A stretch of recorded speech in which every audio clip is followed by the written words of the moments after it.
Hello and welcome to the CNBC TV 18 special. I'm Shireen Bhan and we're in conversation with the CEO of Coca-Cola, James Quincey. Appreciate you joining us here on the show. The last time that you were here in India was as COO in 2015. You're back today as CEO. This is your first visit after taking over as CEO.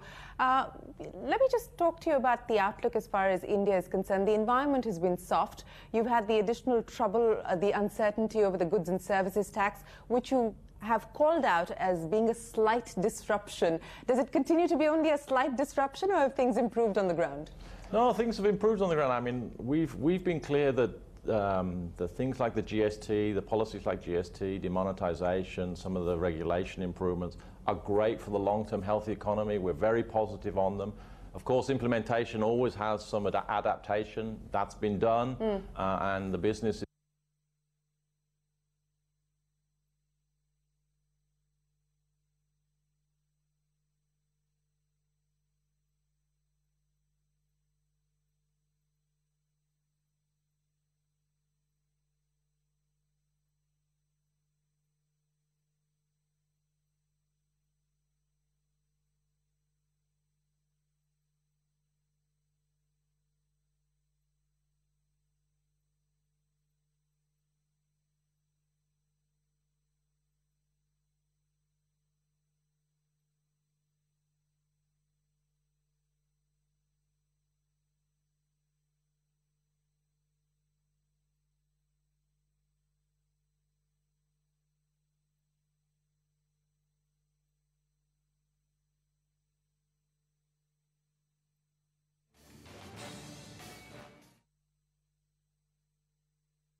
Hello and welcome to the CNBC TV 18 special. I'm Shireen Bhan and we're in conversation with the CEO of Coca-Cola, James Quincey. Appreciate you joining us here on the show. The last time that you were here in India was as COO in 2015. You're back today as CEO. This is your first visit after taking over as CEO. Let me just talk to you about the outlook as far as India is concerned. The environment has been soft. You've had the additional trouble, the uncertainty over the goods and services tax, which you have called out as being a slight disruption. Does it continue to be only a slight disruption, or have things improved on the ground? No, things have improved on the ground. I mean, we've been clear that the things like the GST, the policies like GST, demonetization, some of the regulation improvements are great for the long-term healthy economy. We're very positive on them. Of course, implementation always has some adaptation. That's been done, and the business is bouncing back, and we're very positive on the future. We think it's going to lead to greater growth. So let me pick up on each of those points. When you say that business is bouncing back, what does that mean? Because it's not been a quarter or 2 quarters of soft growth. It's actually been 6 or 7 quarters of soft growth here in India, in single digits. So when you say bouncing back, what is it that we should assume?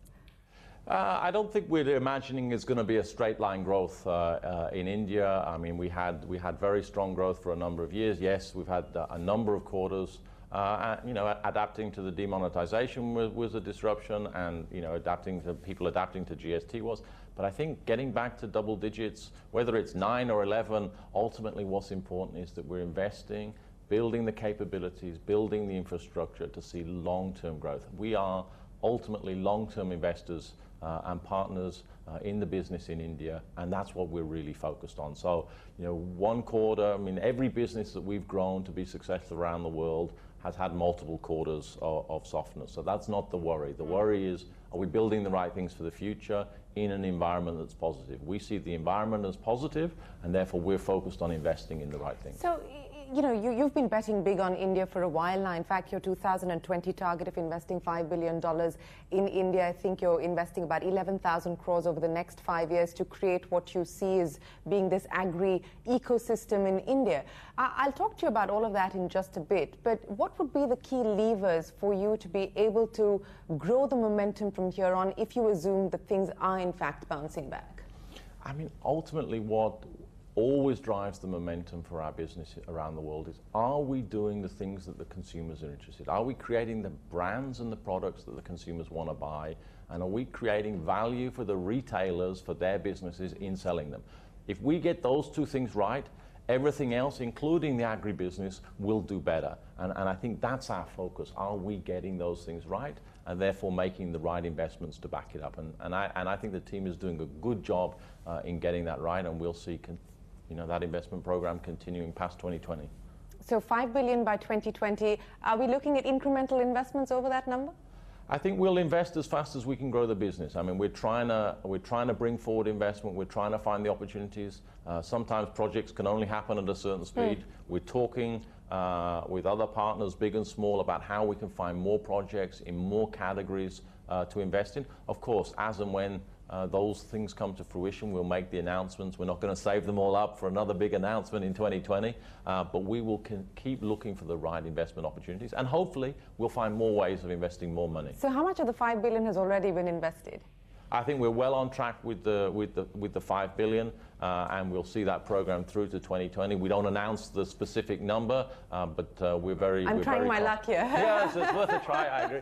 But we absolutely are confident investing through our number in 2020 and continuing to find more investments for India. Speaking of the plan for India, I want to quote to you what your chief here in India says, and he said that we're going to explode our consumer portfolio. When you use words like explode, I'm imagining that what is it that we're actually going to see you do here? Is it going to be a continued expansion as far as your fruit-based products are concerned? Are we going to see you bring in more global brands into India? What's the plan now as far as the offering in India is concerned? Look, I think the first thing that implies is we're going to do a lot more experimentation. We're going to try many more things. We've been trying more things on the juice-based drinks. We're trying things in water. We're trying in water with some extra things added. We've made some small forays in dairy. So we will bring in global ideas that have been successful around the world. We will innovate and create new local ideas. We will experiment. Not all of them will work. I think if we've got no failures, we're probably not trying hard enough.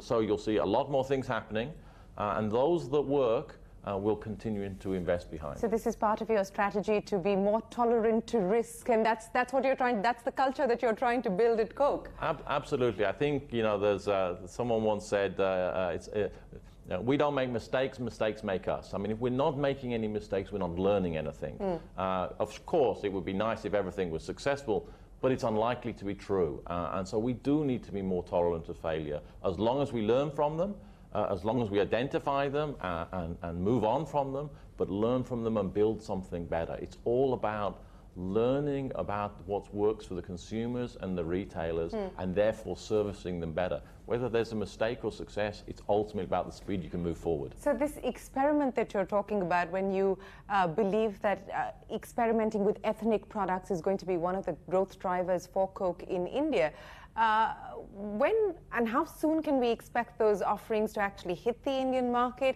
And what's the thinking there? Because I know that in markets like Japan, etc., you are localizing to cater to the needs of the consumers there, whether it's vitamin C infusions and so on and so forth. So what can we truly expect here in India? How ethnic are you really going to go? We'll go as far as the consumers want to go.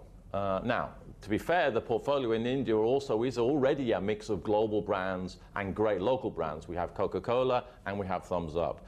We have Sprite and we have Limca. We have Maaza, not just as a brand, but lots of local juice flavors that don't exist anywhere else in the world. So I think we already have a starting point that blends the global and the local brands and flavors. But absolutely it will go further. I mean, the teas we sell in Japan and some of the products we sell in Japan, people don't like in the US. The same will be true in India. There'll be things the Indians love that other people don't like. But in the end, what we will build is, a bit like Japan, a much broader portfolio. If you want to make the example simple, today the majority of our business in India is sparkling beverages. In Japan, it's the minority because we're strong in lots of other categories. So I think what you'll see in India is sparkling continuing to grow, yet the building out of these different categories, some of them drinks that you find everywhere in the world, and some of them very local. And I think that'll be the recipe of success, which is the blending of the global and the local. You know, since we're talking about the blending of the global and the local, specifically in the Indian market, and you talked about Thums Up, and that was an acquisition that you did in India. Do you continue to have the appetite to do more acquisitions, specifically in a market like India? Would that be a preferred strategy for you as you go forward?